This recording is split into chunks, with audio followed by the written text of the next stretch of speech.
Okay, it's 4:30. It's really, really hot outside. So why don't we talk about a construction project?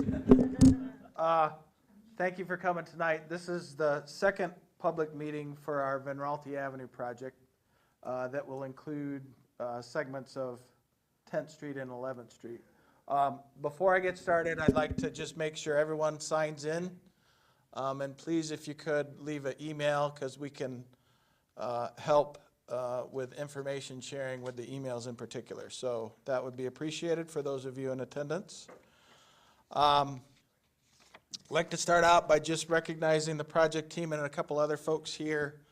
We have Council Member Lynn Raymond here in the audience, so thanks, Lynn, for being here. And then Mark Cornelis, who's in the planning department. I'm Brian White. I'm with the City of Holland Transportation Department. Brian Ritchie is here with the Board of Public Works. Aaron Neatling and Derek Miller are here with Whiteman and Associates. They're consultants for the project. And then Matt Hill from WSP. He's our traffic engineer. So that's the project team. Moving on, just to speak briefly about the meeting today and the agenda here. We've got a PowerPoint with about 25 slides. We'll talk about project limits, scope, and then the schedule and phasing of the project. Then we'll also leave time for questions and answers from the group. And then we're also streaming on YouTube. So we've got that plugged in, and we'll be monitoring the chat there. So for those of you who are tuning in on YouTube, feel free to use that chat box if you do have questions or comments. With that, what I'd like to do is let's go ahead and get through all the slides if we can. And then if you can save your questions till the end, we'll go ahead and we should have ample time for that. I will say that there's another meeting here in the chambers at 6 o'clock. So we're going to have to wind things down around 5:45-ish, 5:30-ish, so that they can set up and things like that. But with that, let's go ahead and get started. We've got the project limits here. This project actually is going to be constructed over the course of 2 years. The first year is shown in blue there.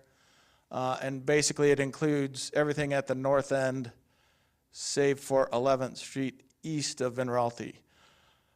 So we've got a portion of Raalte itself, a segment of 10th Street that's a carryover from our project a couple of years back where we didn't have enough construction season to finish that up, so we intend to finish that up. And then also the piece around 11th Street west of Raalte and around Collin Park Drive to 16th Street. And then the future work in 2024 will include 11th Street east of Raalte and then everything on Raalte south of 11th Street. So that's how things are shaken out that way. Go ahead and sign in if you would, and then find a comfortable chair in the AC. Again, scope of work here, this is just the title sheet from the project, but basically the same thing, shows those limits that are hatched out according to the specific year that we intend to do the work. Scope of work, I'd like to just take this from a cross-section standpoint. 11th Street, east of Raalte, pretty much things are going to be put back the way they are now. Believe we've got a 33-foot back-to-back. That is the back of concrete curb to the back of concrete curb. That'll stay for all intents and purposes the same. The existing cross sections up on the left there, that has a little bit wider curb and gutter section, 2.5 foot. Our standard curb and gutter section, if you will, or width is 2 foot. So there'll be a little bit more asphalt pavement and a little bit less concrete gutter pan there. But the backs of the curbs between existing and proposed are pretty much the same. 11th Street west of Raalte, again, we've got fire truck routes and things like that to think of.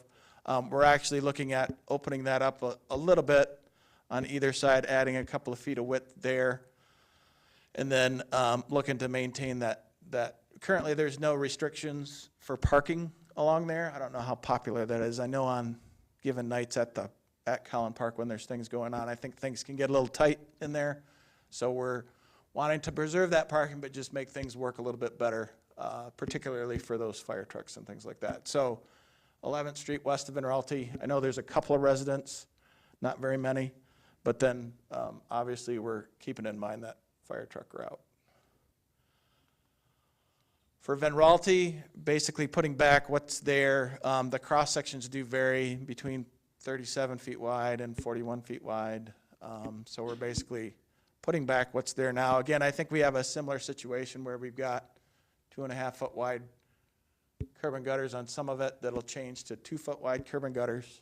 The backs will stay the same. And then on 10th Street, we're going to continue 10th Street through. We'd actually like to, the curb and gutters on 10th Street currently are in pretty good shape. And so we're going to try and keep those curb and gutters. We did some work at the tail end of our 10th Street project back in 2021 that set us up for hopefully getting in and out of 10th Street fairly quickly. And you'll see, we'll talk about schedule in a little bit more detail, but by and large, our first operation is going to be in 10th Street. So we're going to do a lot of the underground work initially in 10th Street, and then we'll move over to 11th Street west of Raalte. But we'll talk a little bit more about that. So again, trying to preserve the curb and gutters on 10th Street, get new water main in there, get some new storm sewer in there, new pavement between the curb and gutters, and then clean up the sidewalks on the edges. There's some utility work, some service work that has to be done, and some of that sidewalk is in a little bit rough shape. So we'll be doing some surgery on the sidewalk in that section of 10th Street too. Scope of work, I know there's been a lot of discussion in the past. Certainly prepared to have discussion some more tonight about what we want to do at the intersection of 10th Street to improve the pedestrian movements there. So I've got some bullet items here on the next slide. I'll go ahead and just go through those. And we can circle back to this during the question and answer and speak to concerns, comments, and questions there. So, but basically what we're trying to do here is narrow the roadway along the curve, reduce the number of conflict points at the intersection, enhance the signage, enhance the pavement markings, limit the parking. I know I've spent a little bit of time out at this intersection just looking at it, and depending on the day, if there's people parked, if there's trucks parked, it can get a little tricky for line of sight, seeing around things. So we're actually, and I can come back to that too, but we're actually going to restrict some of the parking to give priority and preference to the pedestrian movement there. Going to include a dynamic feedback sign. This is the electronic sign, solar powered, that'll flash the speed limit. And we'll do that for traffic coming into that curve ahead of the crosswalk to try and help with speeds there. And then the pavement cross section, and I've got another slide too about truck routes, but Raalte, as everyone knows, most everyone knows, is a truck route for the city. That's not going to change with this project. So we'll be building a cross section that's appropriate for the traffic that is currently on there and will continue to be on there. So it'll be a pretty heavy duty cross section for that truck traffic. At 11th Street, this is just the pavement marking plan for 11th Street. I don't know if I don't think, but I'll just go ahead and point to it here. The intersection there at 11th Street, high emphasis crosswalks. Again, trying to give priority to the pedestrian movements there while maintaining fire truck turn movements and things like that. There's also a fair amount of boat trailered traffic. As everyone knows, the boat launch is up here at Holland Park. There's a lot trucks with trailers, with boat trailers, making the right turn there. And we want to make sure that we still provide for that. This is the truck route map for the city, and again, I'll just highlight here that we've got the truck route that comes along 7th Street, jogs over to 8th Street at Maple, and then comes around the curve down Van Raalte and over to 16th Street, and then over to Ottawa to get into that more industrial area over there. So that truck route's not going to change, and so that's why we're just being mindful of that with what we're doing on the project. I'm going to turn things over to Brian Ritchie. He's going to talk about water main stuff for the next couple of slides. I don't think I'm caught up there, but yeah, so there, that works.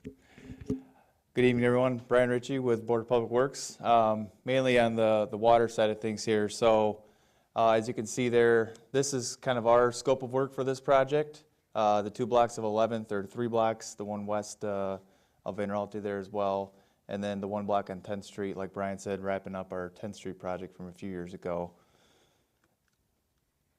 So with this project, water main replacement obviously, but with the water main replacement, there will be water service replacement. So as I'm sure you are mostly aware of, there is a state mandated lead and copper rule which mandates anywhere there is galvanized services, it is believed to have had lead or has at some point in it. So that is treated as needing replacement all the way from the main all the way into your house. So if you're one of those residents that has a galvanized service, more than likely if your service has never been replaced, chances are you do have that. You will be receiving a full replacement from the main into your house with copper. So I'm actually going to be sending out those agreement letters. If you were on that last block of 10th Street, you may have already signed those a few years ago, but there are a few that we didn't get. So this year will be just the 10th Street block, and then there's only a couple west of Van Raalte on 11th Street that we'll be doing. And next year, the 2 blocks east of Van Raalte will be the ones on 11th that will be getting a service replacement. So again, there will be agreement letters that will be coming with those, and it'll explain it in a little more detail. But basically, the reason for the agreement is because beyond the curb box, which is at the right-of-way near the sidewalk, the homeowner owns that portion of the service. So because our contractor is going to be touching that and doing work to it, we need your agreement to sign off on that, saying you're okaying that to happen. And again, this will be at no cost to you for these services, and they'll be taking it all the way into your house, and I'll show you that here in a slide or two. So this shows just kind of a illustration of what that looks like. So the main in the road there, coming into the curb stop, I'll point to it over here. So the curb stop here, what we call our shutoff, is typically right near the property line. So typically, if this portion where the resident owns is copper, we'll just stop right there at the curb stop. So if you've already replaced yours since you originally owned the home, or the previous owner did, you'll just get into service up to here, and then that's where we stop. Meaning you either have copper or plastic PEX there. If you don't have copper or plastic, this portion is more than likely galvanized. You'll get a full replacement all the way from the main into your house, potentially with a new meter as well, depending on the age of your meter. And again, this whole thing is at no cost to you. There's a 1-year after construction warranty, basically, that if something were to happen in any part of this, that would be at no cost to you as well. But just knowing that you do still own this, and then this portion is still, the BPW's portion of it.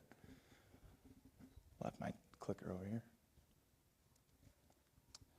And then this is just kind of the overview of that and a side view. So that's just kind of showing the service coming into your house. So typically the service will be drilled either through your basement wall, or sometimes if they have to, they'll bring it up through your basement floor. So when I say drill, they literally have a drill out there, and I don't know if you've seen the past projects where they were working on 10th Street. They'll kind of set up, point it at your house, and drill it in either right beside, or sometimes they'll use the existing kind of trench to pull it through, and then they'll pull it up through either your floor or wall to reconnect to your internal plumbing. And the internal plumbing is done by a licensed plumber, and that's all being done as part of this project as well.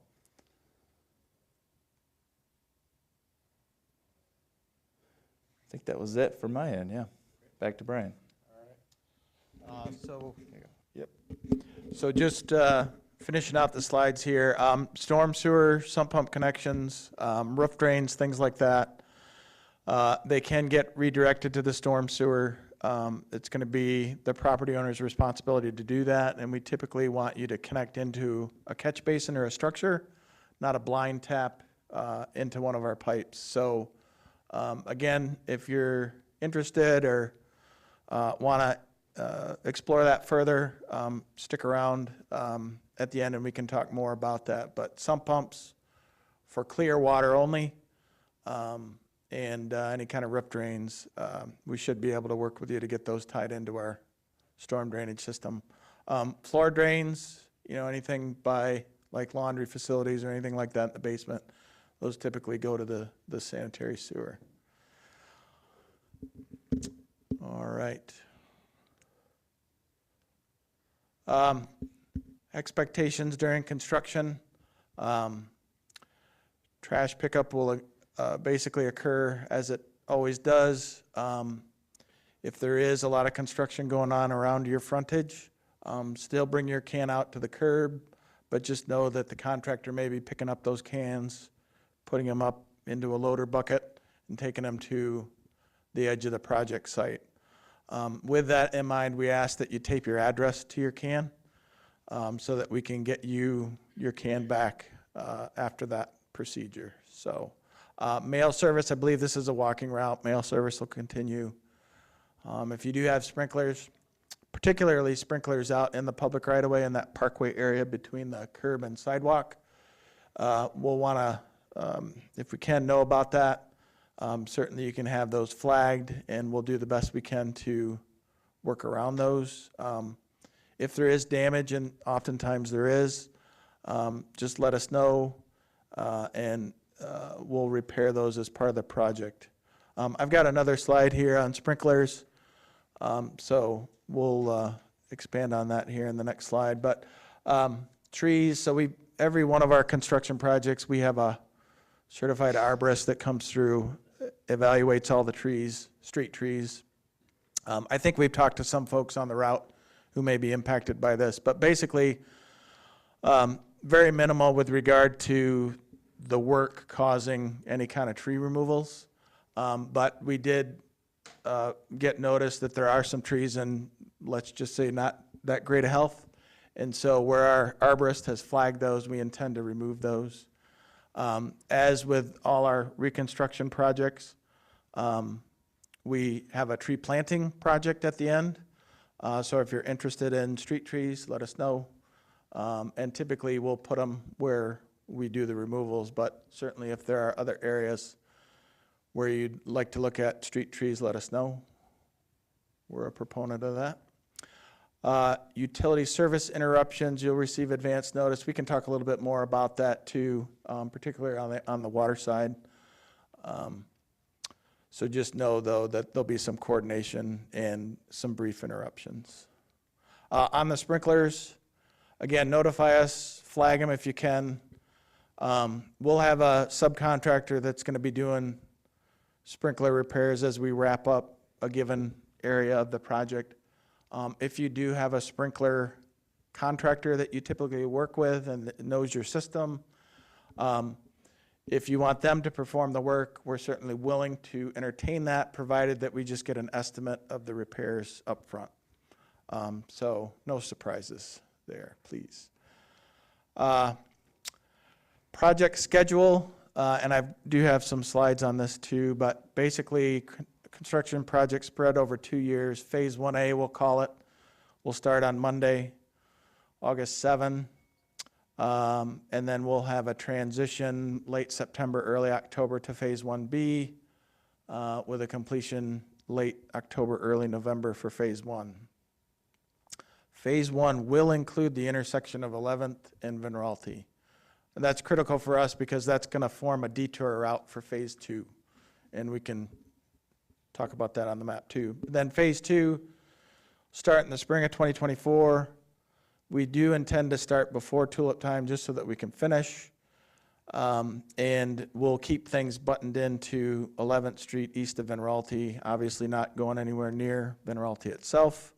And then once tulip time occurs, then we'll go ahead and continue with the work on Van Raalte. That work on Van Raalte is more than likely going to be divided into sub-phases, likely around the 16th, 17th Street intersection area.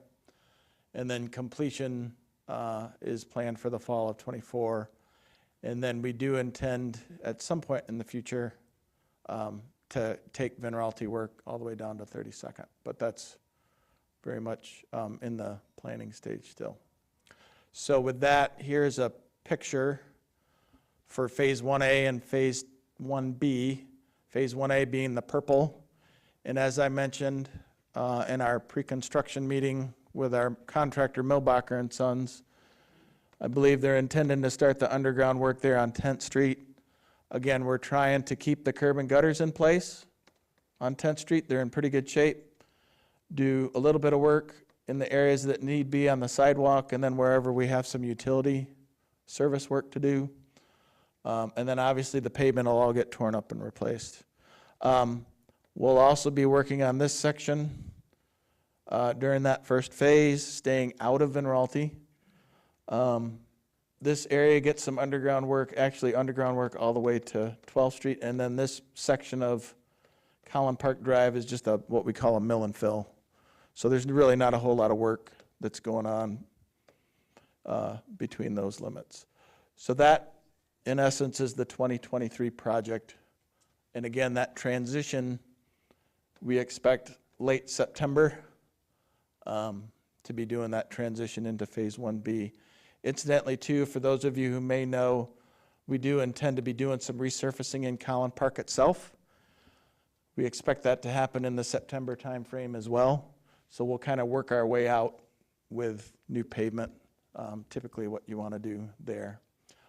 So there will be some work within the park in those lots and drives in Holland Park to get those looking good with new pavement.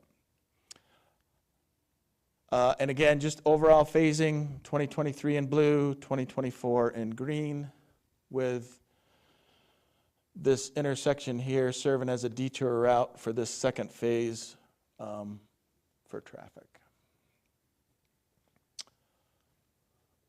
Okay, so next steps, you'll see message boards out tomorrow or early next week. We'll probably just park them in 10th Street and 11th Street, get going on Phase 1 on August 7. Transition, again, late September, early October. Phase 1 completion, late October, early November. Then coming in the spring, you'll receive a postcard mailing prior to the start of Phase 2 with some information there. And then Phase 2 would begin, again, depending on weather and frost laws and all that fun stuff, spring of 24 with finishing up in the fall of 24. So with that, I'll go ahead and open the floor up to questions. And how many do we have on? 10? You have a question on there? Okay, don't let me forget. So any questions from the audience first? Yes. Can you talk more about the detour routes for both Phase 1 and Phase 2? Yes. Let's go ahead and look at those. So the detour routes for Phase 1A here, I think is going to be pretty tame, right? So Van Raalte coming through. Local traffic will be maintained. So if you live on 10th Street, if you live on 11th Street, west of Van Raalte, you'll be able to drive around the barricades, access your driveway. There will be times, though, where either there's an underground operation happening right there, or there may be some fresh concrete that's been poured where there'll be, and that's typically a 3-day cure for concrete, where you may have to park out on the road. And typically the road's going to be gravel at that point. It'll start looking like a road again. So we're going to have a construction inspector there on site anytime the contractor's working. So we're going to send out postcards to everybody with all that contact information. And so you'll have that information should there be any issues or anything like that. But I would encourage you to coordinate, talk with the folks there. Milbacher and Sons is the contractor. They're one of the best.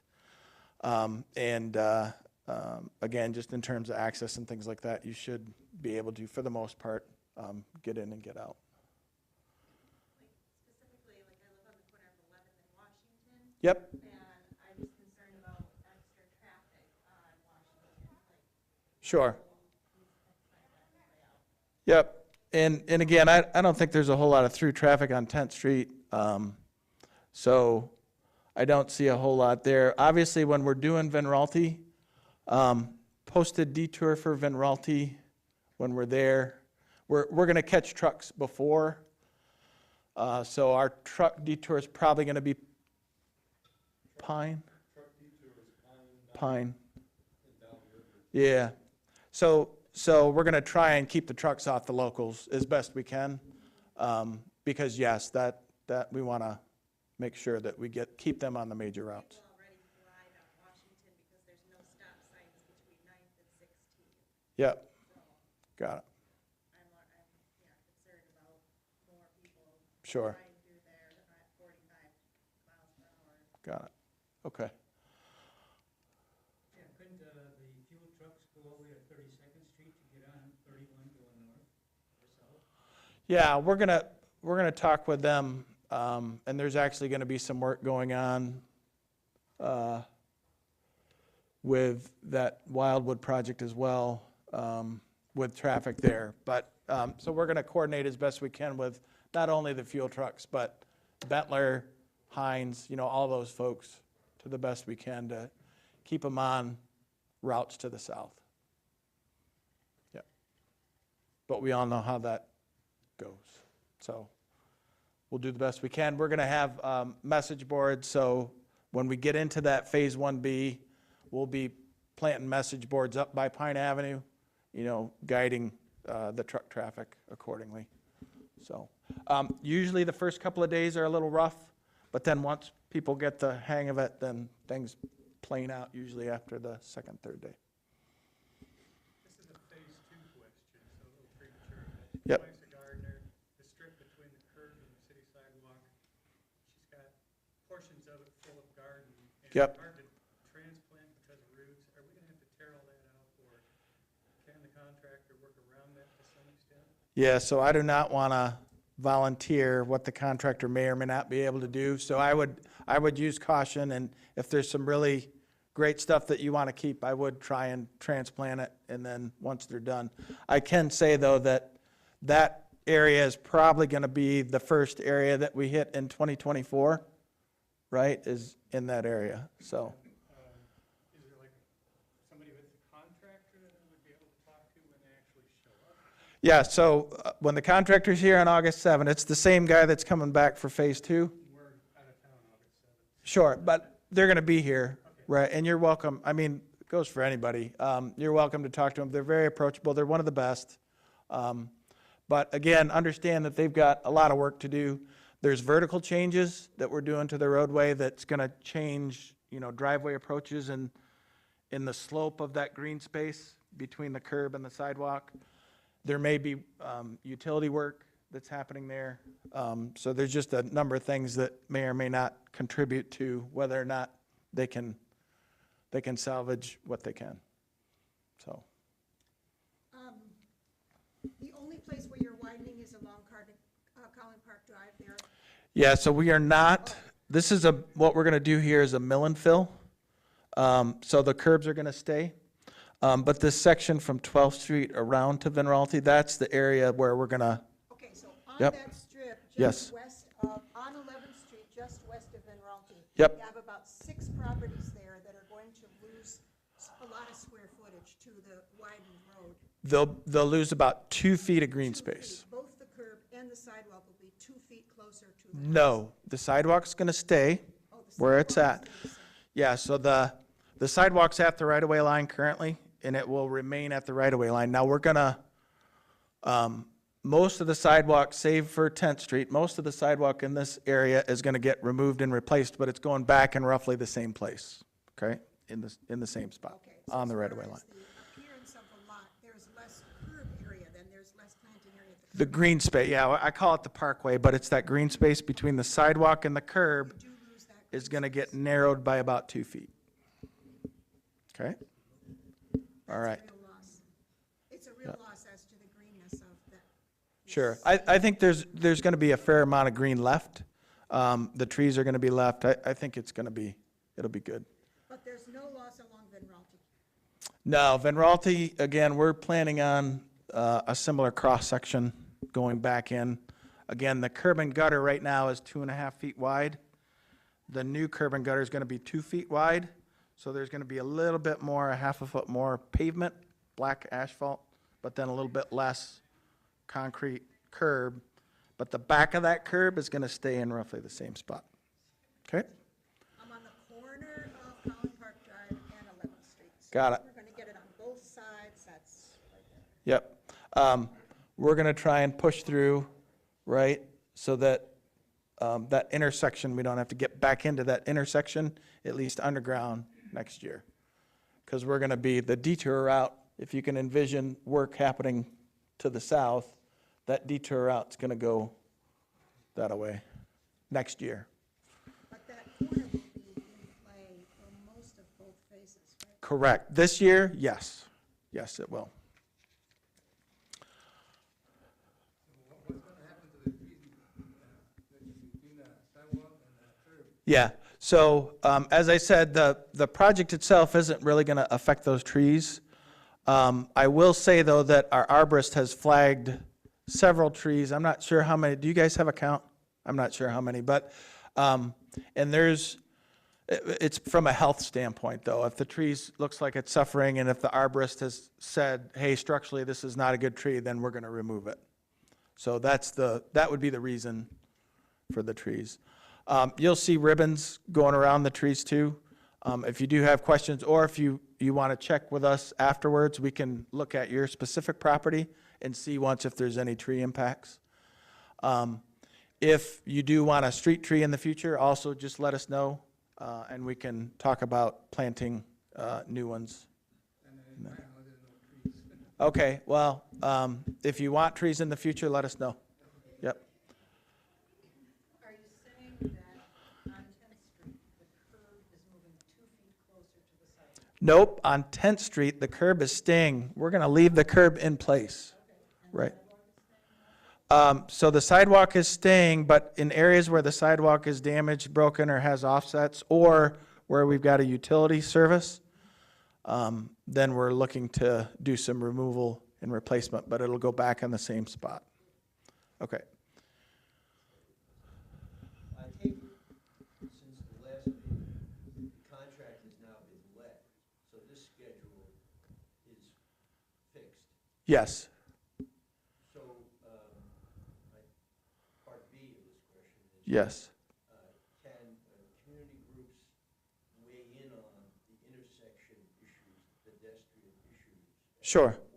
Yeah, and we've had several discussions. I know we just had one at the Neighborhood Improvement Committee about a month ago.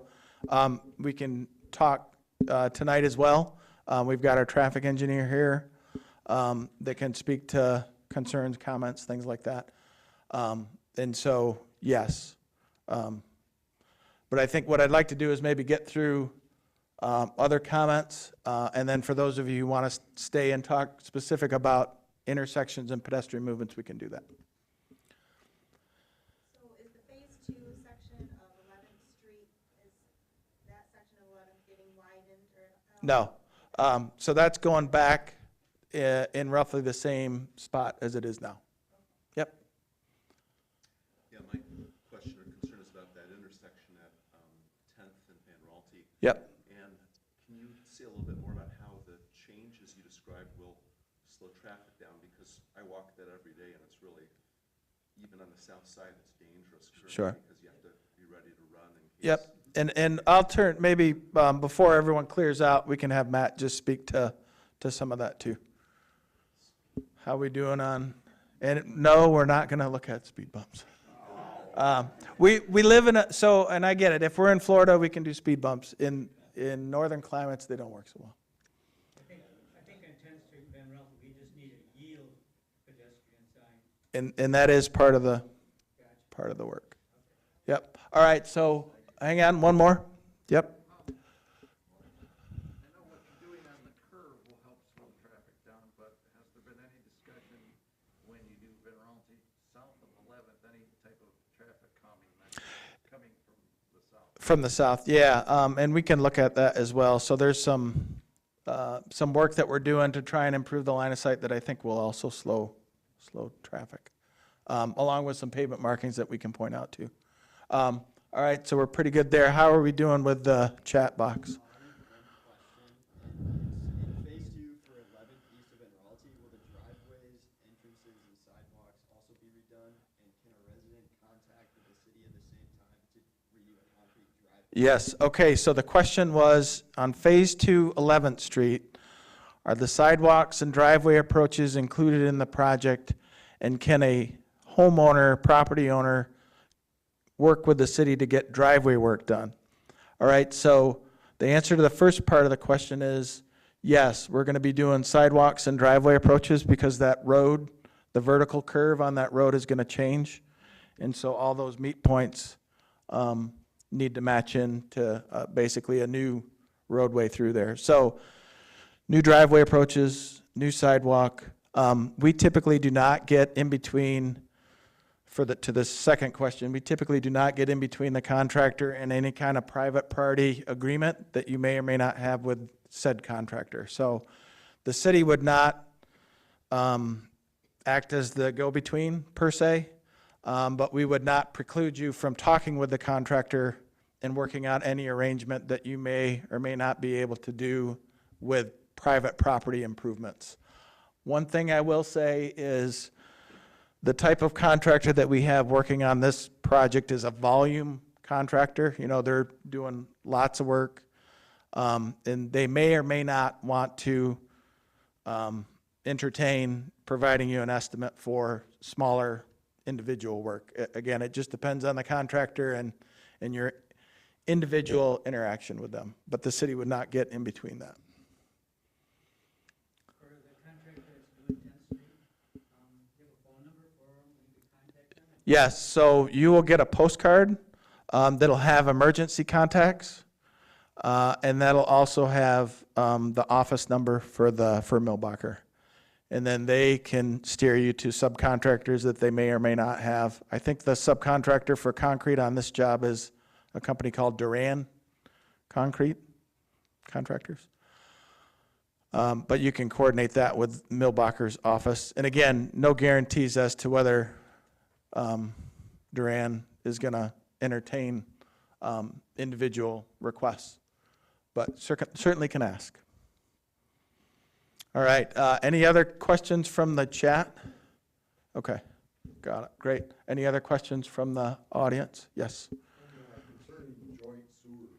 Yes. Some residents have joint. Yes, thank you for sharing that. So we are planning to put stubs out, and we highly, highly encourage folks to take advantage of that while the construction is occurring and get those separated. But the extent of our work will be limited to the right-of-way, and then anything beyond that will be private. Clarify, stubs, you mean you're gonna create new connections to the sanitary line? No, well, for future, yes. But we don't want to be tearing back into the roadway in the future, right? So we're going to leave the ability to connect into an individual lateral there in the future.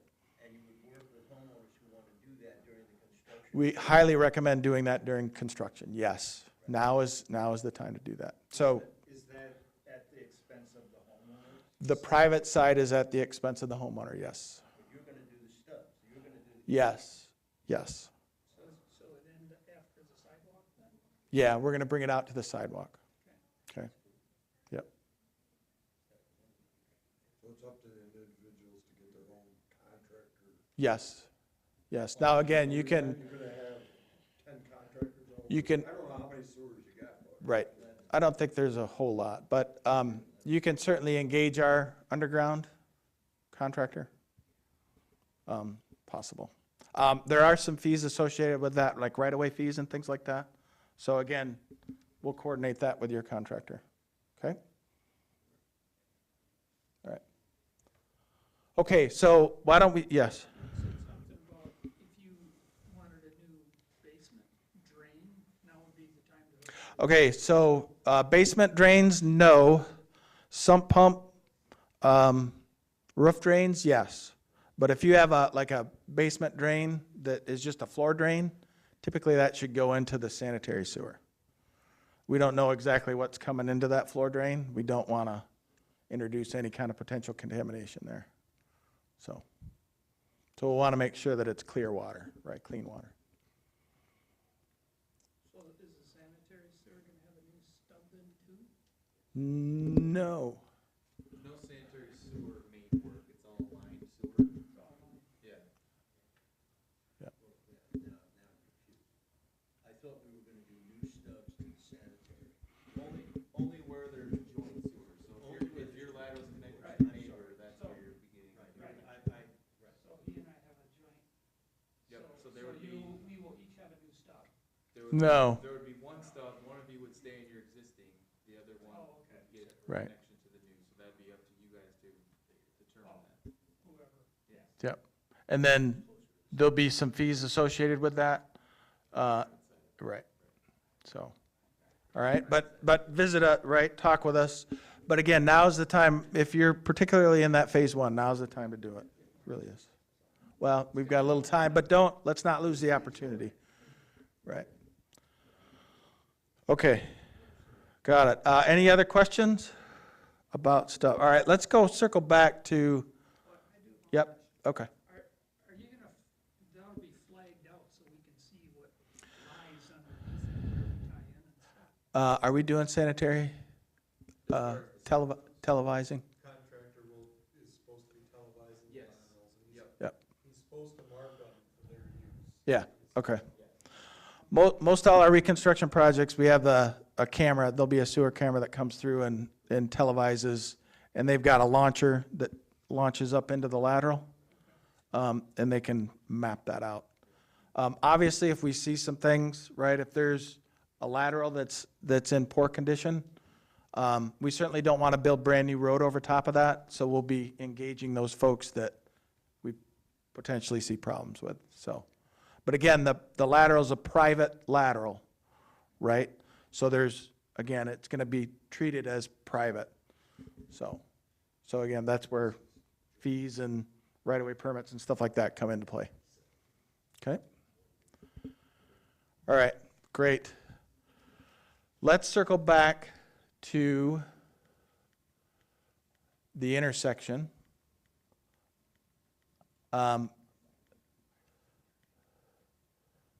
And I can just review again what we're doing, kind of elaborate on these bullet points here.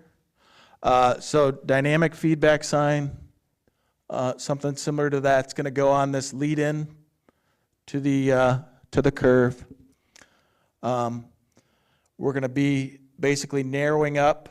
You can see the outline here of the old curb, and then the new curb basically is just going to be a narrower section through there that'll be equivalent to what the existing throat width is now as we bring it around the curve. So quite a bit of narrowing up. There's going to be signage, right, that includes what Ed indicated there about the yield to pedestrians.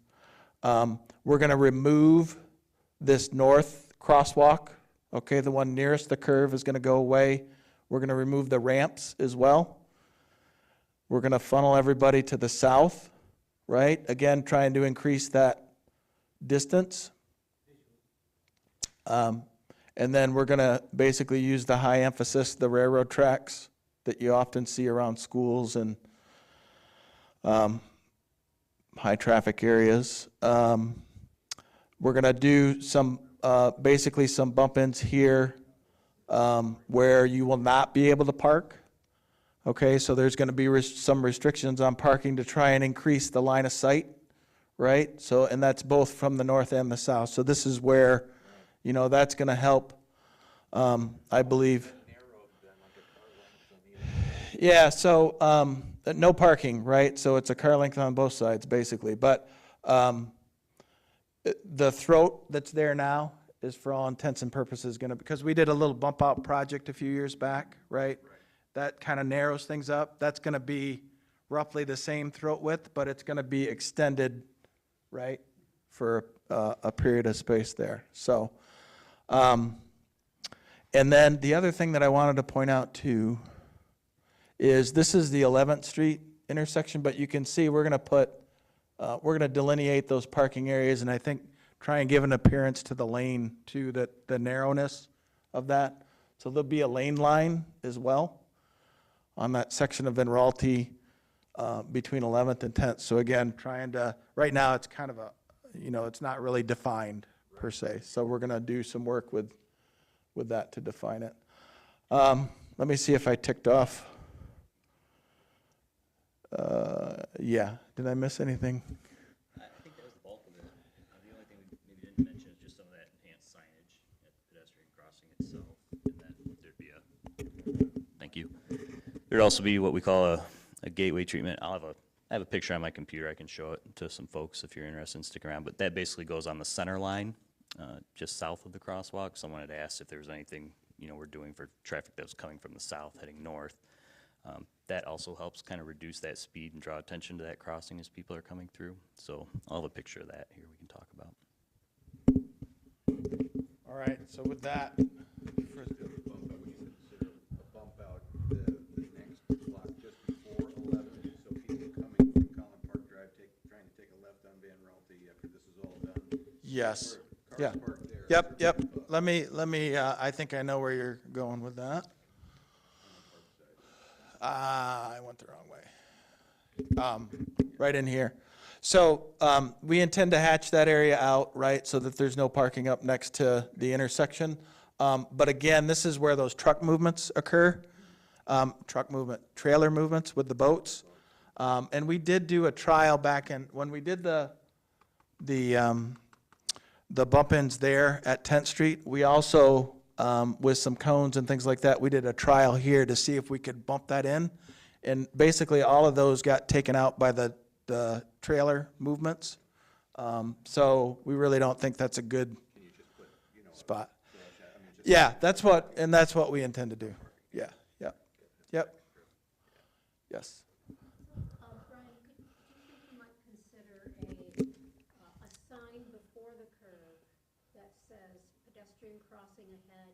And then my husband and I were walking near Hope College and noticed that one of the signs there say, Michigan law requires that you stop at crosswalks when pedestrians are present, or something like that. Sure. And I think that's what, we've got those at the crosswalks, right, the yield to pedestrians. The Michigan law part too? Do we know what that is? That's something that we can certainly replicate, right? There's a few different versions of basically the same sign. Yep. But then there is lead-in signs, right? There's crosswalks. Yeah, so there will be, yes. Yep. Have you considered putting your speed registry Yes. item before the curve? Yes, I think it's important, right, that we want that on the tangent leading into the curve, right? Because we want folks to be seeing that from a ways away, and we want them to be thinking about speed before they're thinking about that turn movement, right? So, right. I see different, I see after the Boulevard entrance, because that's where people take up the speed. Yep, They're watching traffic going into Boulevard, it's slowing down, watching the curve, yep, and they might not notice the sign that it's too premature. yeah. It'll be leading into the curve. And one thing I will say, I believe the narrowing, right, we're going to keep it narrow around the curve. So I do think that that's going to help from people wanting to hit the gas once they get around the curve, because it's still gonna be narrow, and it's gonna stay narrow, right, for quite a ways beyond the intersection. So, again, trying to keep it, the appearance of that, rather than going wide, because it does currently go wide, and then it comes back in at the intersection and goes wide again. We also need no parking or stop and all along that area because we do. They shouldn't, right, right. Yeah, so, and we'll sign that accordingly. If it's a problem, we can sign it. We try not to proliferate with the signs, but if we need them, we'll put them in there. Yeah, my experience is that signs don't really make much difference because I drive through crosswalks while I'm in them with Yep. pedestrians only. Yep, What does help is those flashing lights like you have on 9th where Yeah. the pedestrian can push a button. yep. Have you considered putting? Yeah, so we've considered a lot of things, and Matt can attest to this. And the geometry and the curve and the line of sight kind of all filter into that. Where we put those rapid rectangular flashing beacons, RRFBs, you've got line of sight, and yeah, it's typically certain situations there. Here, we don't feel that we have that. And what we're really trying to avoid too is providing a false sense of security, right? We still want the pedestrian to be mindful.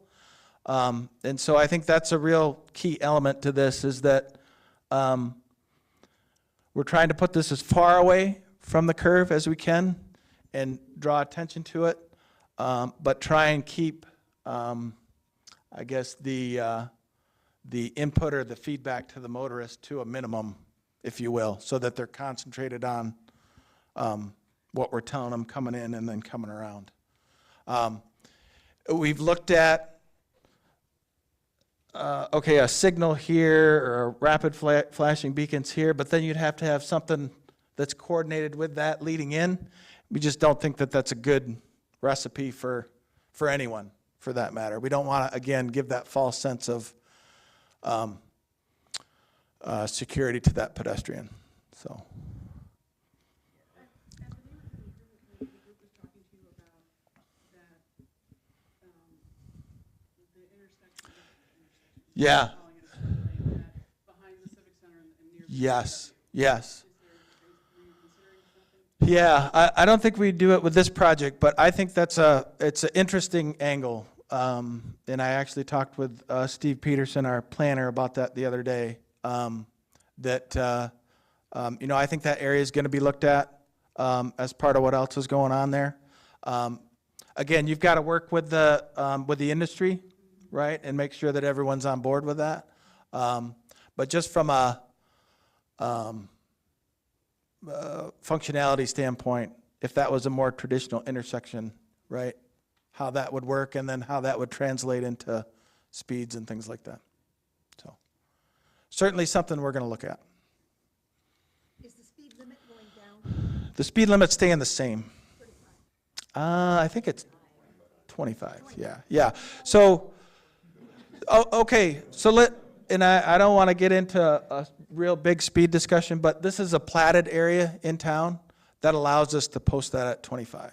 So setting speeds is a little bit of its own discussion. And unless somebody really wants to, afterwards we can talk about setting speeds. But yeah, so speed limits, everything will stay the same. All right, great. We're actually doing really good on time. Oh, sorry, Mark, yes. I didn't hear you point this out, but it looks to me from what I hear that it looks like you moved that south crosswalk even a little bit further south. It doesn't line up with. We did. With the sidewalk. Yep. Which is just giving yourself another 8. We did. So 8 Yeah. feet. Yep, and again, trying to establish clear lines of sight everywhere. So, yes. You had mentioned some possible speed slowdowns on the second phase of Van Raalte, like down Yeah. to 16. Yep, and I think, this here is, I think, going to help. And then what we're doing with paint as well. Here's a good example where we paint that lane line, right? Instead, right now, it's just kind of a mess. So That's what we're talking about. Again, have to keep in mind that that is a truck route through there. So in terms of bump outs and things like that, we got to be mindful of those truck movements. So that sounds good to me. One thing I've noticed, like I'm a big believer in crosswalks, but a lot of the crosswalks after a year or two are really faded, so I don't think Yeah. drivers can even see them. Yep. So, and we do pretty good with maintenance on that. I think one of the things that we're going to look at here is recessing them. I think particularly at that 10th Street intersection, right, to get it below the plow blade. So we'll look at doing that. Yeah. So hopefully they live a little longer. Yep. All right. Okay, folks, feel free to stick around if you'd like. Again, we've got the room probably for another 15 or 20 minutes. We'll stick around, and then also look for that mailing where we have 24-hour contacts for the contractor. Should you have anything that comes up during construction, we want to make sure you have the means to get a hold of somebody. Our inspector's phone number will be on there as well. We highly recommend. He's the person that's out in the field every day, and he's the one that's going to give you the most immediate feedback and interaction with the contractor. So we encourage you to, certainly if something does come up, get a hold of that postcard and contact that construction inspector. Do we know who the name there? Chad. Last name? Chad Guy, and his number will be on that postcard. So you'll get those postcards next week. Okay, great. Thanks, everybody, for coming out. Anything else on the, no, nothing on the chat. Okay, great. Thanks, everybody. Thank you. Yep.